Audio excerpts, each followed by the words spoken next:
Olá, aqui é o Matheus Santana do Zona de Progresso e esse vídeo será baseado nos conhecimentos do neurocientista Dr. Andrew Huberman. Então, bora começar. Nas palavras dele, a partir de agora eu vou te apresentar ferramentas cientificamente comprovadas que não só te ajudarão a dormir melhor, como também a pegar no sono mais rápido e a acordar se sentindo muito mais descansado. Muitas pessoas já sabem que ter uma boa noite de sono de forma consistente é algo absolutamente fundamental. O problema é que a maioria delas não sabem como fazer isso. Inclusive, eu me arrisco a dizer que pouquíssimos de vocês estão conseguindo ter uma maravilhosa noite de sono de 7 a 9 horas, acordar se sentindo completamente revigorado para começar o dia e assim manter o restante dele se sentindo focado, alerta e sem quedas de energia e concentração. Existe um relógio que está presente tanto no nosso cérebro quanto no cérebro de cada animal que temos conhecimento. Relógio esse que determina quando nos sentiremos com sono e quando nos sentiremos alerta. Para pensar, nós não passamos o dia todo com vontade de dormir a cada 30 minutos para depois nos sentirmos totalmente acordados.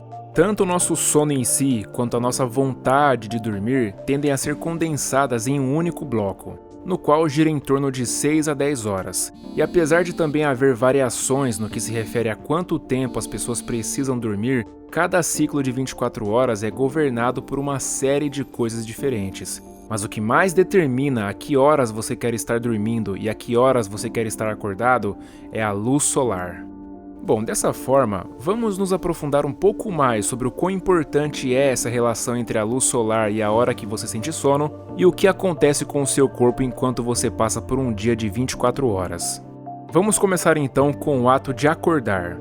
Quer você tenha dormido bem na noite anterior ou tenha passado a noite em claro, a maioria das pessoas tendem a acordar em algum momento próximo do nascer do sol. Talvez não exatamente na mesma hora, mas algo em torno de 1 a 2 horas antes ou depois. Tirando, é claro, as pessoas que trabalham durante a noite ou enfrentam jet lag em viagens, pois essas são exceções. Para a maioria das pessoas, a regra é que nós tendemos a acordar mais ou menos na hora em que o sol está nascendo. E no momento em que fazemos isso, os níveis de adenosina tendem a ser bem baixos. Por outro lado, o nosso sistema gera um sinal interno na forma de hormônio. E caso não saiba, um hormônio é uma substância química liberada por um órgão, na qual age em outros órgãos e partes do corpo, incluindo o sistema nervoso. Quando você acorda pela manhã, você só acorda porque um hormônio específico chamado cortisol é liberado pelas suas glândulas suprarrenais, nas quais se encontram logo acima dos seus rins. Mas além do pulso de cortisol, também há um pulso de adrenalina que aumenta ainda mais a sua vontade de acordar. Agora, esse pulso de cortisol e adrenalina pode vir tanto do seu despertador de mesa quanto do seu próprio sistema interno. E de qualquer uma das formas, o seu corpo entende isso como um sinal de que é hora de aumentar a sua frequência cardíaca, é hora de alongar seus músculos e é hora de se movimentar.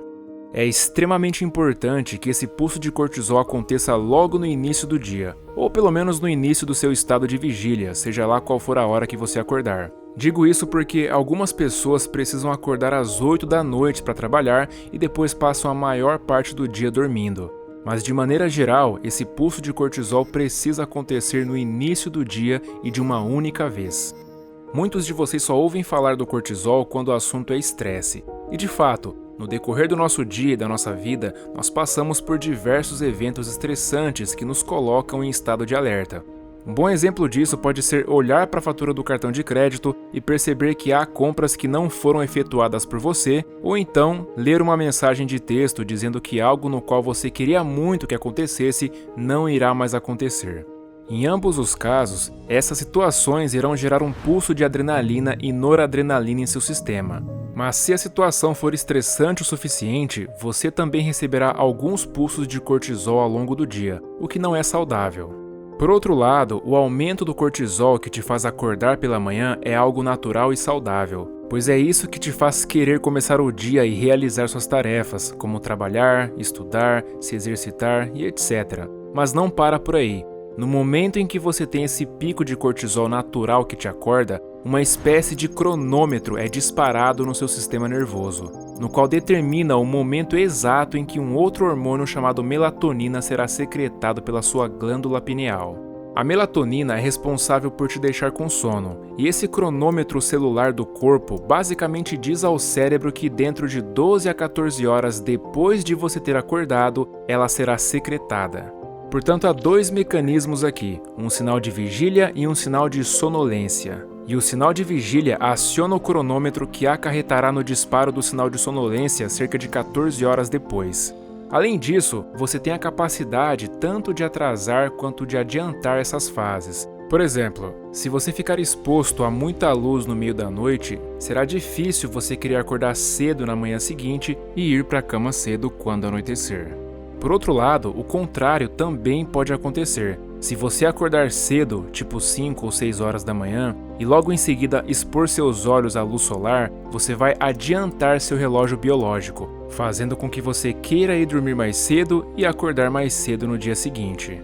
Então, se você estiver tendo dificuldade em acordar cedo descansado e de se sentir alerta durante o dia, você vai precisar obter uma exposição à luz solar antes mesmo de acordar, pois isso adiantará o seu relógio. Mas em contrapartida, você não pode expor seus olhos à luz artificial no meio da noite, pois isso só vai atrasar o seu relógio biológico cada vez mais. Felizmente, há uma prática que eu adotei nos últimos 5 anos e que se mostrou extremamente benéfica. Se trata de uma meditação chamada Yoga Nidra, na qual você ouve e segue as instruções de modo a colocar seu corpo e mente num profundo estado de relaxamento. Essa prática costuma levar 10, 30 ou até 60 minutos para ser feita algumas vezes. E ela é poderosa porque consegue ativar o sistema parasimpático, que por sua vez nos promove calma e relaxamento. Muitas pessoas têm dificuldade de pegar no sono porque não conseguem se acalmar. É por isso que técnicas de meditação como a Yoga Nidra são tão úteis para acelerar a transição do estado de vigília para o sono profundo. Essa técnica costuma envolver seguir alguns padrões de respiração e escaneamento corporal. Padrões esses que realmente ajudam as pessoas a relaxar e a desligar os pensamentos sempre que quiserem dormir à noite. Outra prática semelhante às meditações e tão benéfica quanto são as práticas de auto-hipnose para dormir, que quando apoiadas pela ciência são poderosas ferramentas para levar o cérebro a um profundo relaxamento. Portanto, qualquer tempo que você reserva todos os dias para melhorar sua capacidade de adormecer e permanecer dormindo é sempre uma ótima estratégia a ser adotada. Um outro ponto importante sobre essas práticas de relaxamento e que as pessoas costumam ter dúvidas está relacionado a qual o melhor horário para fazê-las. Eu sempre digo que a qualquer momento do dia é benéfico, principalmente antes de dormir ou quando você acorda no meio da noite, pois essas práticas treinam seu sistema nervoso para sair de um estado de alerta indesejado e entrar num estado de relaxamento profundo sempre que quiser. Outro aspecto sobre isso, e que é ainda mais importante, é que nós até temos certa facilidade em ir dormir mais tarde ou até passar a noite em claro em certas ocasiões, quer seja por causa de uma festa noturna ou por causa da virada do ano. Por outro lado, é muito difícil nos fazer pegar no sono quando não estamos com vontade. Portanto, há uma espécie de assimetria nesse nosso comportamento, onde por um lado temos facilidade em nos forçar a ficar acordados e por outro lado temos dificuldade em nos fazer adormecer fora de hora. E uma das coisas que não me canso de falar é que é muito difícil controlar a mente através da mente.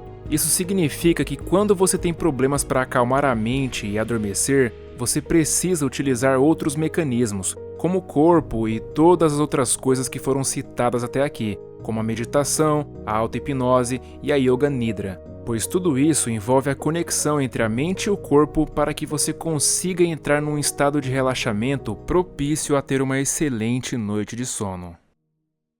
Bom, e para contribuir mais ainda com o seu desenvolvimento pessoal, eu quero te indicar a leitura de um e-book gratuito com 15 ideias para você ler mais e melhor e levar sua leitura para um próximo nível.